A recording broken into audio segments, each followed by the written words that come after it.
All those headlines you just saw are less than 72 hours old, and some of them you've been seeing for years if you're an adult, and I'd like to talk about a few of them and tell you the effect they had on me. When I was, I guess, 8 or 9 years old, this publication came into my life, authored by the Jehovah's Witnesses. And we had a pile of books, not unlike this. We had so many, they ended up having to have their own shelf because they were small and odd-sized. And every Saturday morning, I would ask my teacher, who came just when everybody else was out playing on Saturday morning, could I have a Bible? Would she bring me a Bible?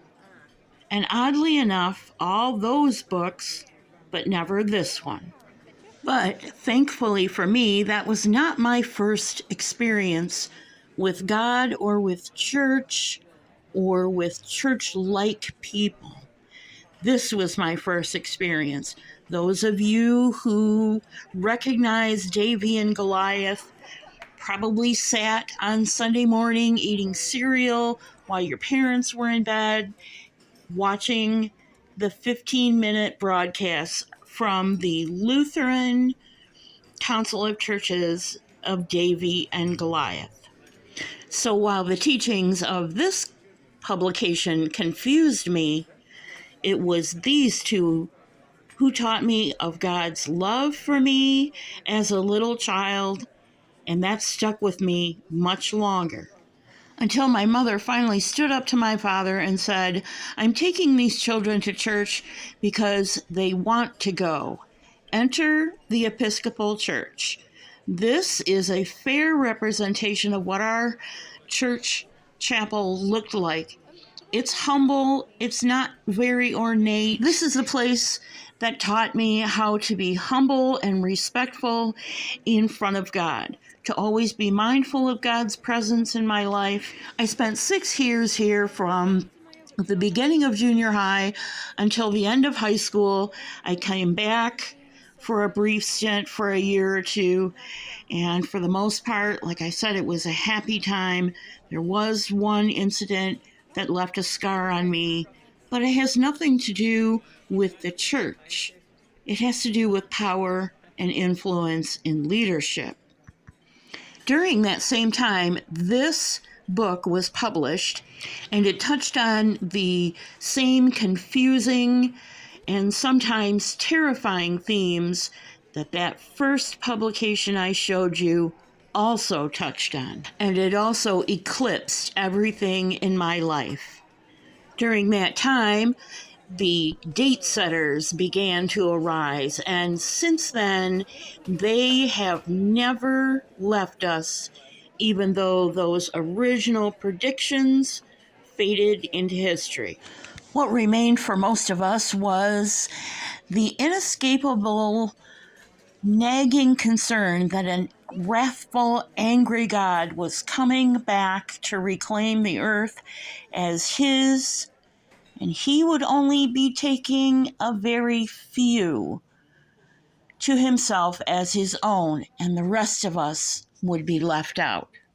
It doesn't matter whether you listen to the Watchtower publications stance on the doctrine of salvation and that there's only 144,000 out of the billions of people who have lived on this earth to be saved, or whether you listen to the most liberal, progressive pastor, teacher, priest who says, "Come one, come all, everyone's welcome, God doesn't turn anyone away."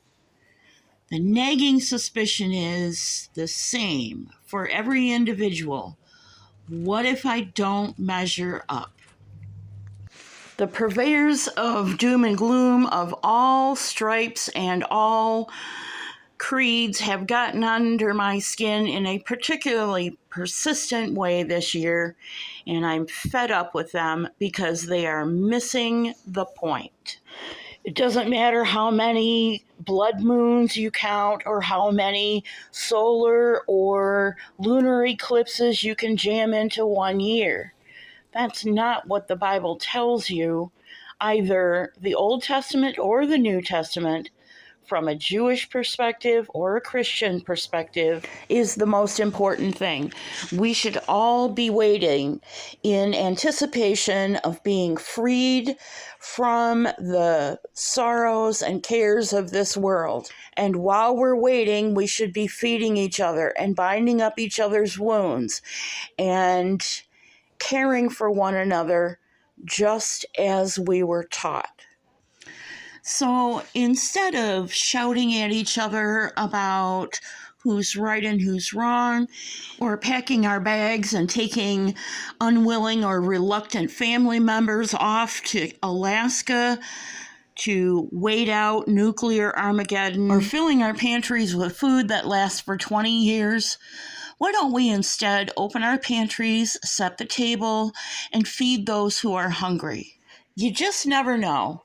You might be busy about feeding somebody or visiting somebody in hospice or just having fellowship with your friends, and you get a gentle tap on the shoulder, and you turn and see someone you recognize instantly, though you've never laid eyes on him, and he says to you, "Come with me, it's time." Then, and only then, are we free from our responsibilities to love God with all our heart, all our soul, and all our strength, and to love one another with the same fervor. That's all I have for you this morning. A little bit of a different broadcast than I normally do, and I hope you enjoyed it. It's not going to be a barn border. It's not going to be thumbed up and shared and liked far and wide. It's not everybody's cup of tea. And it doesn't line up with what everybody else believes. But if it strengthens or encourages one of you, that's good enough for me. I finally got my irritation with these prophecy watchers and dreamers of dreams and all these people who, just are causing more problems. Pick up a spoon and feed somebody. That solves the problem. God bless you. I'll see you real soon.